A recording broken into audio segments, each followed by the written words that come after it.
When you make the most of what the earth gives you, something special happens. At the International Culinary Institute of Myrtle Beach, you'll learn to apply both passion and technique to transform local and seasonal into sensational. You'll discover social responsibility and how to turn your passion for food into a sustainable future with tuition you can afford. You found your passion. Now discover your future. Visit icimb.org and apply today. Don't let me forget that.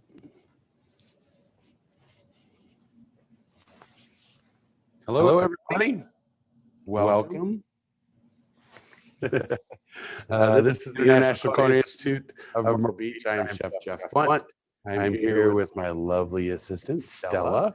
She's one of our recent graduating students here in Baking and Pastry Arts. She just graduated the other day. And today we're going to be talking about chocolate and truffles. A little bit of background about me. I graduated from a technical college, Central Piedmont Community College in Charlotte, North Carolina. And kind of when I came out of school, I was into bread. You'll notice some bread behind me here, but I kind of started focusing on chocolate and really kind of delved into the wonderful world of cacao. Then I had an opportunity to go and visit a cocoa plantation in Hawaii. And then in Mexico, and then Papua New Guinea, and so on and so forth, and really kind of got into it. But probably about 13 years ago, I became an ambassador for Calabo. And that's when I really started to delve into the process of chocolate and making bonbons and things of that nature. And today we're going to share with you a little bit about the tempering process, how to temper chocolate, and also to make a simple chocolate truffle. So for those of you that are out there that are doing education, show you some alternative tools and some methods, and talk about some good choices and some poor choices. We're going to let you know what some of those are as well, because we've stumbled across those as well. And when it comes time to educating our students in the classroom, we want to make sure that they can successfully do what it is that we're teaching them when they leave our operation here at the school. Or in your case, your classroom's there. So we're going to first start just with talking about chocolate. We have a couple of different chocolates here. I've got some single origin stuff, some fancy white chocolate. I've got cocoa mass. This is the one that really throws everybody off. Cocoa mass. Looks really nice and fancy. Nice Calabo package here. Cocoa mass, well, it's 100%. People say, oh, I love dark chocolate. The darker the better, the higher percentage. This is unsweetened chocolate. It just says cocoa mass, though. But I think a lot of folks, when you go to the store, this is unsweetened chocolate. This is great for making brownies and maybe making an actual chocolate. We actually make our own chocolate here at the school, and we use the cocoa mass to do that. We'll add lecithin, sugar, cocoa butter, and some other like vanilla ingredients and things of that nature to help with that. But what we use typically is either Calabo or cocoa berry, both the same company. This is extra bitter Guayaquil. This is a 64%. It's one of the ones that we'll be using today during our demo. It's got a nice fruity flavor, good mixture. It melts well. And one of the things that I want to point out is when you get bags of chocolate, whether it's Calabo or another manufacturer, they will typically tell you the fluidity. And this is super important, because when you're trying to teach your students how to make chocolates, if it's got a one-drop fluidity, if it's low fluidity, you won't be able to do truffles and chocolates. It's going to be very difficult. It's going to be like trying to melt chocolate chips out of the bag at the grocery store, and this is a challenge. So you want to start them off with the right step and helping them be successful, so pick the right chocolate to work with. Typically, a 58 or a 54% is just fine. If you're looking for help on maybe choosing some chocolates, you can feel free to shoot me an email here at the culinary school. I can help you with some alternatives as far as like Van Leer and some things that might be easier and more affordable in your area, because I realize that not all schools have the same budget. So we can work with you on that, help you out, help you find something that will work for you. So we're going to first start. I have dark chocolate this is a 54% dark chocolate. We refer to this as Calabo 11. And we have it in a melter. Now, the melters themselves work very, very well. you have some other alternatives. You can obviously microwave your chocolate. You can use a double boiler, but be careful the amount of water and steam that comes up. But in our case here at the school, a nice warmer. If you don't have a warmer setup, you can also use a heating pad. So the heating pads you can buy at Walmart or places like that. You can actually set it up underneath a metal bowl, and you can actually control that temperature as you're warming things up and keeping them at room temp. So we're going to start first. We've got some dark chocolate here. I've got this melted to about 120 degrees. And I want to take this and I'm going to table it and bring it down in temperature to roughly about 86, 87 degrees, depending. Right now in the room here, it's pretty cold. But I'm going to use my ladle and my trowel here. And I'm going to bring some chocolate and just put it straight onto the marble table. If you don't have a marble table, you don't need a marble table. You can always find your contractors in the area that may have some different resources for you as far as countertops. And what I always find interesting is when they cut out the sinks, countertops, you end up with pieces that are about the size of a half sheet pan. This is enough work for someone to do their work. To be quite honest, on their station, you really don't want them spreading out. As you'll notice here when I'm doing this, you don't want to spread out too much. So we're going to take this chocolate, we're just going to work it back and forth here on the marble table, keeping everything nice and tight in front of me. This will help. And using a shoveling motion, I will come in, pick it up, and then slide off using the offset spatula. This method of tempering is called tabling. We teach tabling at first with our students, and then we go into seating method. I know when Stella was in class, we started with the tabling method, and of course, the very first time a student has to pour chocolate out on the table, it scares the heck out of them. The big thing is you just want to make sure that you just keep the right amount of chocolate out and in front of them. And I tell them to go ahead and melt about a third to a half at first.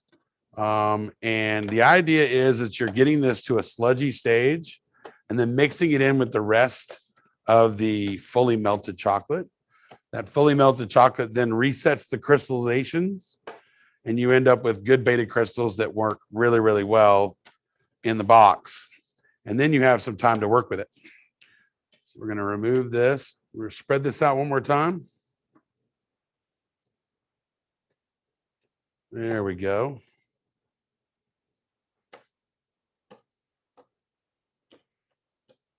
You can see it's starting to get thicker. I tell students that they've ever been to any of the candy shops before, places like the Fudgery and Rocky Mountain Fudge Shop and places like that. It's pretty interesting to watch those professionals move chocolate around a table and turn that and get it to work for them. You just want to take your time and work at a steady pace and stay clean. That's half the battle, actually. Stella will tell you, that's half the battle. We have white chef coats and we want to keep them white. Now you can see it's starting to actually like kind of sludge up a little bit. And this is what we were looking for. You can see it sticks to the outside of the spatula there. And as far as tools, you don't have to go out and buy the most expensive NSF tools. Your local hardware store has a lot of things for you. We've got some of these plastic ones. These work pretty well. I will tell you they don't last as long, but this right here is a cobalt. It works. It's never been on drywall. However, it will do drywall. So you can see now it's really kind of sludged up quite a bit. I'm going to pick this up.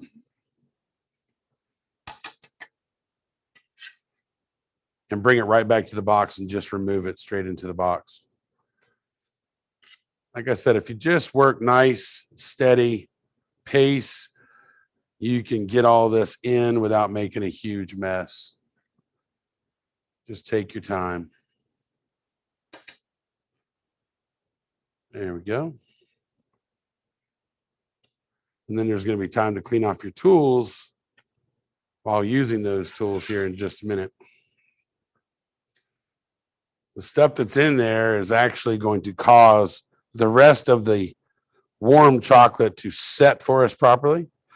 We want it to be fluid, but we want to have the right beta crystalline structure. So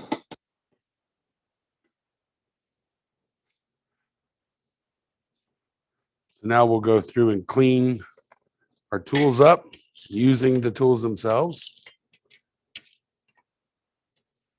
And then we can clean the table off. When you clean the table off, rather than using hot water, soapy water, whatever, you can actually just use a little bit of heat. Blowtorch works. Heat gun works pretty well.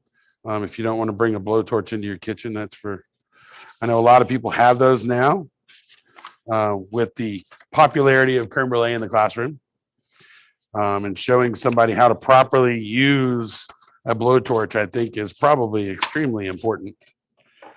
All right, so there we go. We've got all of our chocolate removed from the tools. Can now come through and take our chocolate.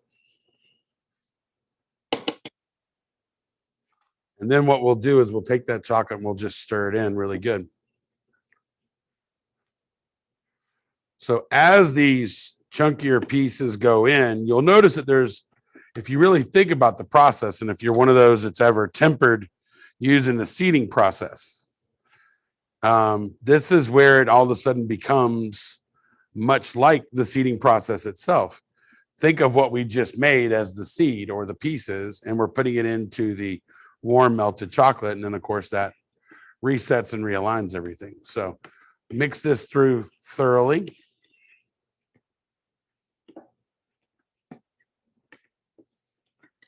And then next is going to be mold choice. Now we use these clear polycarbonate molds here at the school.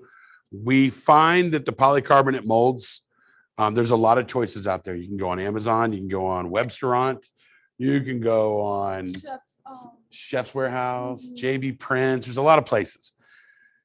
You want the ones that are a nice hard polycarbonate. Yes, they're 13, 14 bucks. That 13 or 14 bucks, this one is 7 years old. My students use them all the time and they last. The really thin plastic ones that you'll find at Michael's sometimes, they don't last as well, and they really don't have a nice clean edge to them. You can't polish them properly. In this case, I could take a microfiber and actually go in and polish each and every vessel. I was actually, before we started our video today, I was sitting here probably for like 20 minutes polishing this. But you just basically go inside and polish each and every little hole and make sure that everything's nice and clean. I don't typically wash my molds in the dishwasher or anything like that. A light detergent, soapy water can be used. However, if they're kept nice and clean, you can pop out your chocolates and then go right back through with a hairdryer and polish them back up and put them right back in the case ready to be used the next time. Chocolate is one of those things that water and chocolate do not mix. So every opportunity you can keep this away from water, it's good. Not to mention, this is also like seasoning a pot or a pan. Much like a cast iron skillet, it has those little bubbles in there. There are some micro perforations in some of these usually, and that cocoa butter actually kind of coats and seasons the mold really, really well. So for doing sprays and things of that nature, that helps. So now that we've got our chocolate, we've got our mold prepped, we're going to get our chocolate ready. And I want to make sure it's good. So what I want to do is I want to test that chocolate. So the best way to test the chocolate is to put it straight onto a blade or a device that you can check to see if it sets up properly. So this is at room temperature. I'm going to go in, get a little bit of chocolate on the surface, and we're going to let that sit for about 2 minutes and see what we've got. While that's sitting, we're going to talk about the importance of keeping this stirred. Now, stirring this chocolate and tempering process, folks, to learn how to temper, first after you understand the process itself, you then just have to practice the process. And a great thing about chocolate is when we are playing with chocolate and tempering it, even if it's poorly tempered, at least we have something that we can eat when we're done. I mean, even poorly tempered chocolate, you can still eat. You can still remelt poorly tempered chocolate and then properly temper it. So it's not something that you waste when you do it. If it doesn't look right, you melt it all back down. As long as it's just chocolate and not a ganache filling or anything like that, you can melt it all back down and start the whole process over again. Take it up to 120, bring it down, reset, and go. But you have to make sure that you're keeping it within those lines. Okay.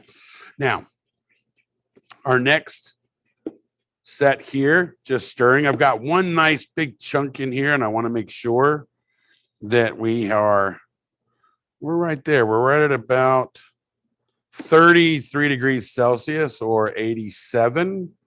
So I'm probably going to have a little residual heat on that, but it looks like we're almost there. Stella will tell you this was not easy. What was your experience like when you first started this, Stella? Whenever I first started chocolate, it was pretty rough. Chef Zeke even told me about the pyramid of shame my first day from tabling chocolate because I had so many shavings on the side from the mess that I made. Yes.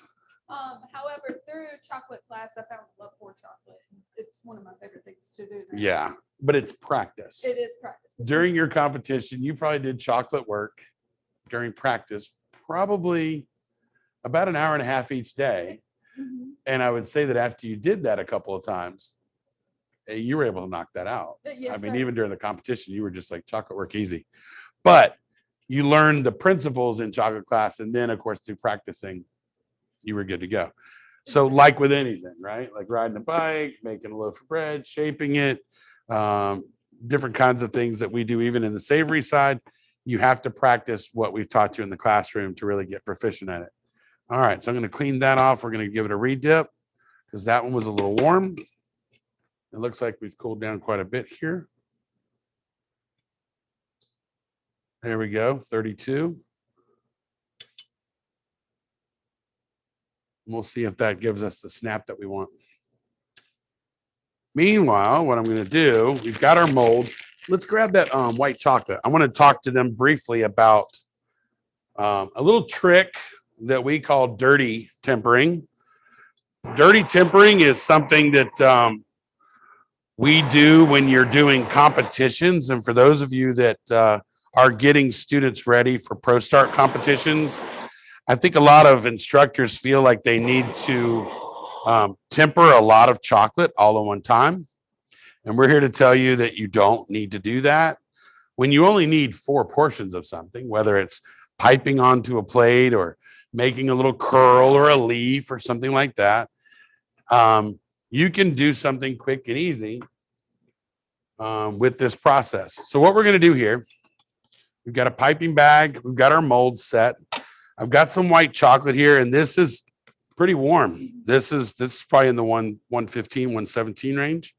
I'm going to put just a little bit of that out, not much.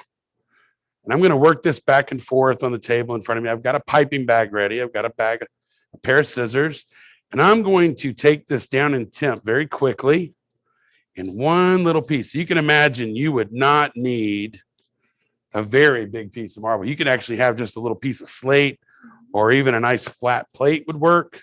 But you could do this right at your station during a competition live. And I will say that I've seen this young lady do this not once, not twice, but probably about 100 times now during her practices, where she basically did what we call in the kitchen dirty temper. And the reason why we joke and say it's a dirty temper is it's really kind of crude and quick, but it works. You can see that has gotten a little thick, sludgy. That looks good right about there, wouldn't you say? Yes, sir. Yeah. Be careful with it. Yeah, you got to be careful with that. I mean, because it can get thick on you really quick. We got our bag here. And now what I'm going to do is I'm going to lift that up. Now, what we've done, the process of crystallizing chocolate, even though this is white chocolate, that's kind of our little joke, our white lie, is it's all about movement and temperature and realigning all of those crystals. So if I hit this just right, we've got our white chocolate ready to go. We want to give our truffles today a nice little decor. So by doing this, we can give a nice distinct line to our work. We'll bring our mold here, and we're just going to do a nice clean line right across the top. Okay. And that just sets up right in there. We can take our tool and we're going to remove the excess from the mold. And then I'm going to hand this over to Stella just to kind of hold on to for me for a second while I clean this up. We want to always make sure that we've got our mess out of the way. If you work really clean, you don't end up with a bunch of chocolate all over you and all over the places that you didn't intend to have the chocolate at. So that's usually a key part of the whole process. All right, so we got some leftover white there. Dark chocolate is almost there.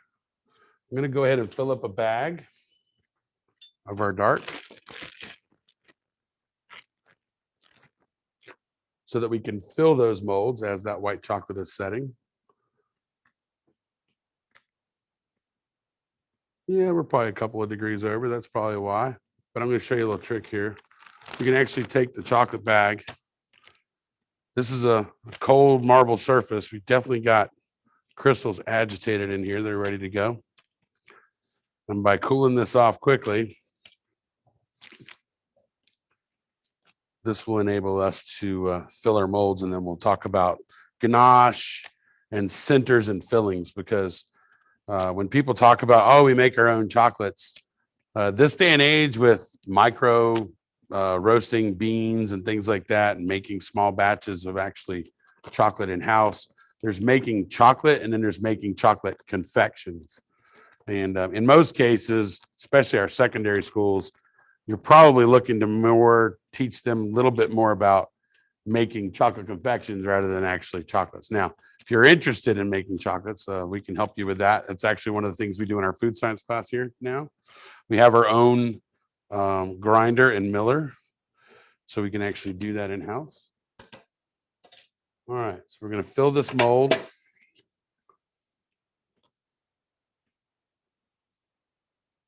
And you want to fill it all the way to the top.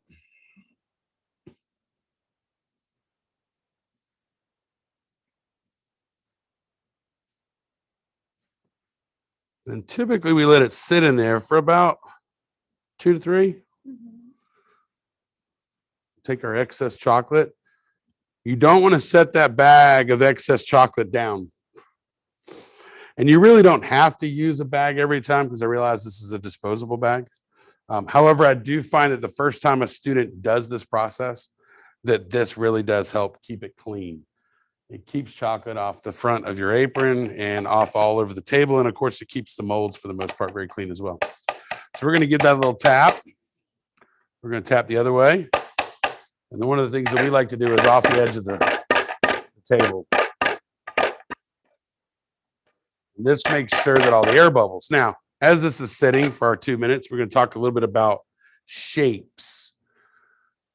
When you're looking out there on the internet and you're looking at all those different molds that you're thinking about, here's one of the things about the molds. You want a mold that is easy to get out.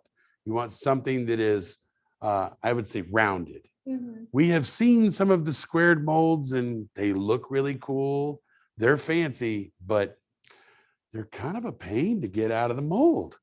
And more importantly, the sharp corners, right? Mm-hmm. So the sharp corners, you try to get chocolate in those sharp corners and they don't really work as well. So having something like this one, this particular mold, and I'll give you the number. This is actually mold number 1673. It's by Frank Hasnut, and it's from Chocolate World. It's a very popular mold. You can use it to make flowers. You can use it to make little quenelle dessert kind of candies. And of course, it makes a beautiful bonbon that comes out of the mold very easily. So I like Chef Frank Hasnut. He designed this. He was one of our Chocolate World Masters, and he did a really good job when he did this one. So we've got about another minute to go on letting that kind of sit. I'm going to grab some acetate. When you're dumping the molds, there is an opportunity that I feel like you don't want to lose out on. Typically, a lot of chocolatiers will dump the mold, the excess chocolate, out back into their melter. In this case today, Stella and I were thinking, why not show you a little bit of the acetate work as well? Because if we take the opportunity to show you, especially in the classroom there, 2 birds with 1 stone, you're always trying to maximize your amount of education. So this little process that we're about to do for you here will hopefully help maximize that. So we're going to take the mold, we're going to flip it over upside down, right onto this acetate sheet.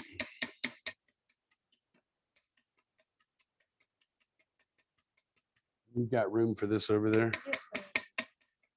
Keep that in there. If you want to stack up like a walnut shell game, you can. So, all right. And then we're just going to take our tool and go straight down the bottom once, twice, and try not to invert and look at it.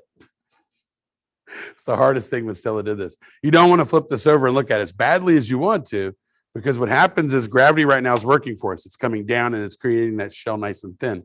If you flip it back over, the top of the shell actually collects the chocolate.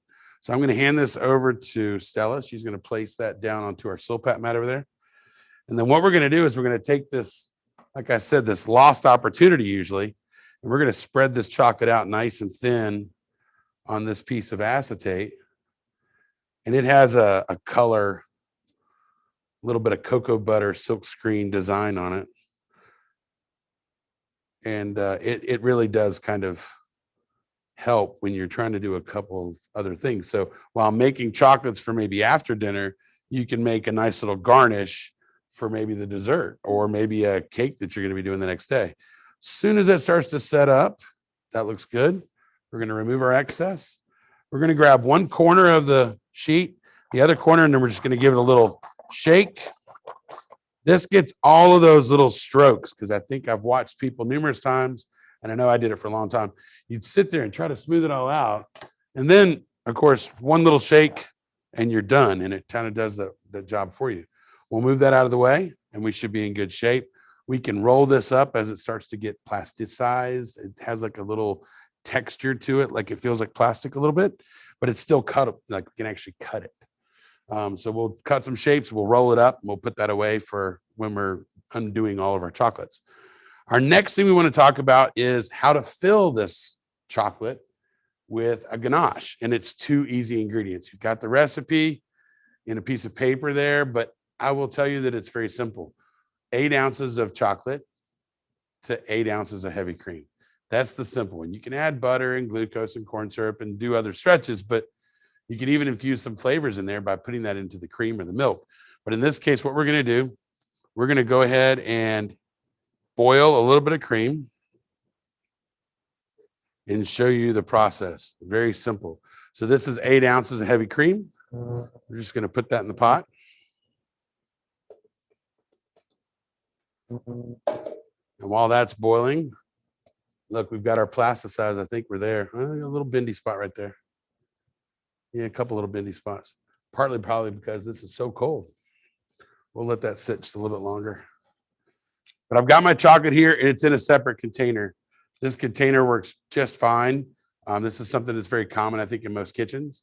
Once this cream comes to a boil, we'll pour it over it. We'll let it sit for a minute and a half, and then we'll just stir, and it'll come into a nice, wonderful emulsion. Water and fat, because there is water inside the cream. So you can actually get that to kind of emulsify for you. But the key is slow and not on the stove. I see a lot of people try to boil the cream, then pour the chocolate into the pot, and that really doesn't work as well. You end up with that residual heat, cooking the chocolate and making a really big mess out of it. So this is something that's very easy, and Ganache is probably one of the most versatile items in the pastry kitchen. Truffles, brownie topping, cake. You can actually whip it up and make a mousse. You can do layers, dipping eclairs. So many things you can do with the ganache itself. So we've got options. All right, so this is almost to a boil. For those of you that are wondering about cooktops, We have stumbled upon some induction cooktops here at the culinary school that have been absolutely amazing. The Duck's Tops induction cookers have been wonderful to work with. They're quiet. They've got dual, and that's literally already boiling. So now when I pour that on, you can't do that with your normal home stove. I mean, the induction really is an amazing thing. And the surface is cold to the touch. So it's nice. So we're going to let that sit, give that a little shake. And you'll see that chocolate just kind of start to melt with that cream. So now we're going to come back to our piece here. There we go. We can go ahead and cut. Just using this little simple blade. And then we'll just roll this up just a little bit there. And we can unroll this later and you can see how that kind of works. The outer surface is probably already a little too set up. Hand that over to Stella.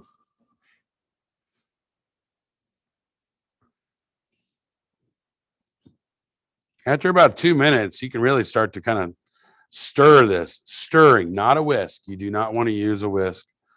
Just stir it. And it's going to be pretty warm. And of course, already you're thinking to yourself, well, how am I going to get that warm chocolate ganache into the truffle? We're going to show you much the same way we did our tabling earlier. Stella, have you already done the removal of the excess foot? Are we there yet? Like the shaving of it to keep the bottoms clean? Yes, sir. Okay, cool. All right. So what I was referring to with Stella is after you've already cast it and scraped it and you lay it down flat, after about, what would you say, 4 or 5 minutes, maybe? You're talking. No, Yeah, sir, I yeah. haven't done Okay. it yet. So she's gonna turn it over now and check it, and then she'll shave it clean to make sure that all the surfaces are good. So we can check and see. Good enough. Yeah, it's nice. So what she's gonna do is she's gonna shave that off. That just gives you a really nice clean point of access. You can leave that sitting right where your melty spots were. Okay. I think Chuck's got a nice little camera shot straight down at those things. So yeah, he's got your little camera. Boom. It's an overhead. All right. So now our ganache, that looks, I mean, watch this. Super nice, super clean, smooth ganache. Pour that all out onto the table. It's hot.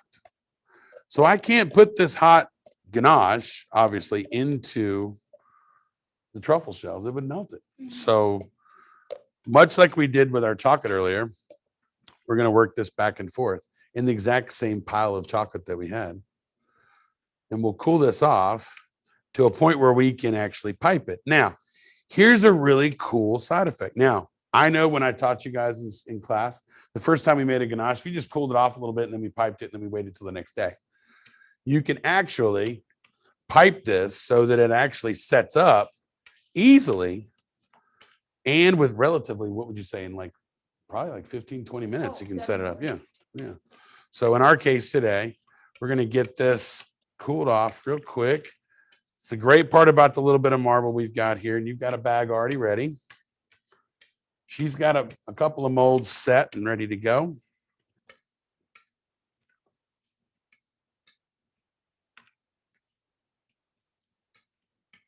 All right.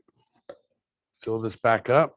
Once again, if you're just working nice and clean and organized, you don't have a big mess to clean off.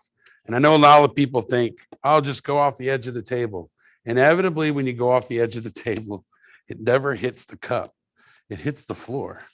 So take your time, make it clean, make it organized, have a plan of attack. You need to have a plan of attack when you're doing chocolates. Don't try to do too much in one day either. Oddly enough, I learned the hard way probably when I first started teaching that if I taught one chocolate in a day of class, at least in the beginning, the students had a much more successful rate of getting that one chocolate done very well, less frustration. And more importantly, let's not focus on how many chocolates you can make. Let's focus on whether or not you understand how to make chocolates. I think it goes back to that whole thing of take a man fishing. He catches a bunch of fish, but if you taught the man to fish, he can continue to fish for the rest of his life. So I think that you want to check that for me. Tim, feels good? Okay. Yes, sir. All right. So Stella's going to put some ganache in her bag. She probably doesn't need to put too much because you know how that is. You end up with, yeah, small hands, right? If it's more than the size of a racquetball in your hand, you've probably got too much anyway. So she's going to fill these molds up. Now, these molds have had a chance to harden and fully crystallize. And what I want you to notice while she's doing this is the amount of ganache that she puts in. You don't want to put ganache in all the way to the very, very top, because if you do that, you're going to end up with the issue of not being able to seal the mold properly. And a properly made sealed chocolate will last you almost 3 weeks on the shelf, no refrigeration. You don't need to freeze it. You don't need to use any artificial ingredients or anything weird. It doesn't really read well on the back of an ingredients label. We're just using chocolate and cream. And it does work. It works very, very well. You'll see that she's going through. She's just piping those from one side to the other. And it just fills those up nicely. Looks good. It does. Is Bertha still on back in the back? Yes, sir. Okay, cool. When you're done with those, if you want to take that back there and or the bag that you've got, and get yourself a little bit of chocolate out of Bertha for capping. You have a piping bag right there? No, sir. I got one right here. Okay, got one? Okay, cool. So yeah, those look, I'll grab that ganache. So this ganache, you don't have to refrigerate this. You can leave this at room temperature covered for 24 hours. And at 24 hours, this is the part that I'm going to show you here in at 24 hours, that ganache that Stella just piped in, I'll show you here. You'll notice this ganache, and then this one has a little bit of, it's less shine. So you can actually touch that and it looks like fudge. At this point, this truffle is ready to what we call cap. So what she's going to do now is she's going to come through and she's going to cap these clean. But before she does that, I want to heat the surface up just a little bit. I'm going to use our blowtorch. I'm going to come across, just warm those up just a little bit. That's probably enough right there. And then she can go ahead and cap it. Now, watch closely. When she goes to cap these, you're going to see she's not putting too much chocolate on. I've got a spot for you over here when you want to scrape off if you want to.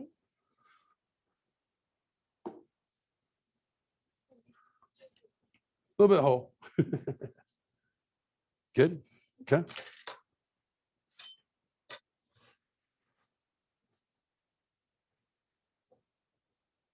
So she's filling those up. She's going to give it a little bit of a rattle. And then, of course, she's going to scrape off her excess.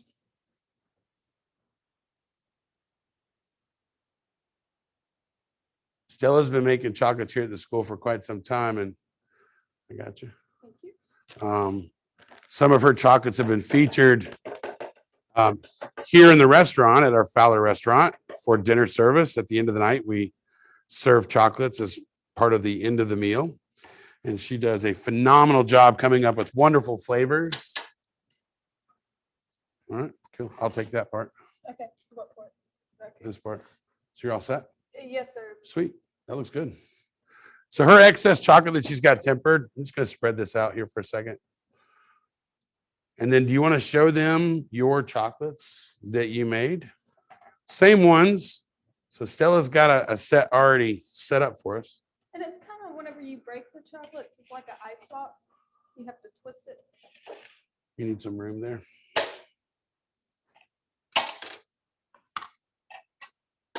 And place them on the plate. Oh, wow. They're gorgeous. Wow, those are super shiny.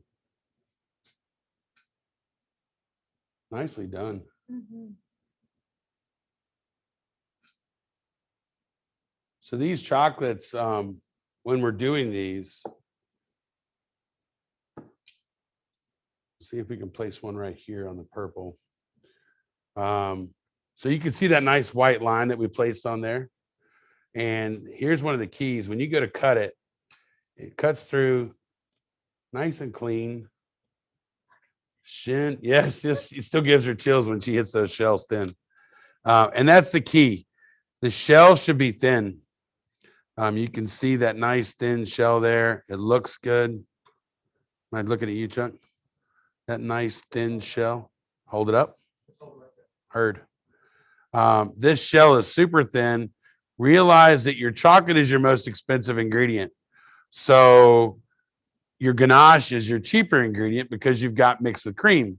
So if you mix the cream and the chocolate together, and if 90% of the actual truffle is ganache or truffle mixture, you're saving yourselves a lot of money. Plus, you're actually showcasing the skill set that a chocolatier should have. And that's thin, crispy, shiny, just beautiful shells that you can be proud of. That white really stands out on that mold. Let me bring that right there into the purple screen. That way he can get a shot of that, I think. Straight down, is that good? And those came out really, really nice. And then our last little thing, because that excess chocolate was over here, you can actually come in, any of your chocolate that comes up, you're doing cakes and things, all that. Once you learn how to temper chocolate, the possibilities, folks, are endless. You just have to, you could spend an entire week with your students teaching them how to properly temper chocolate.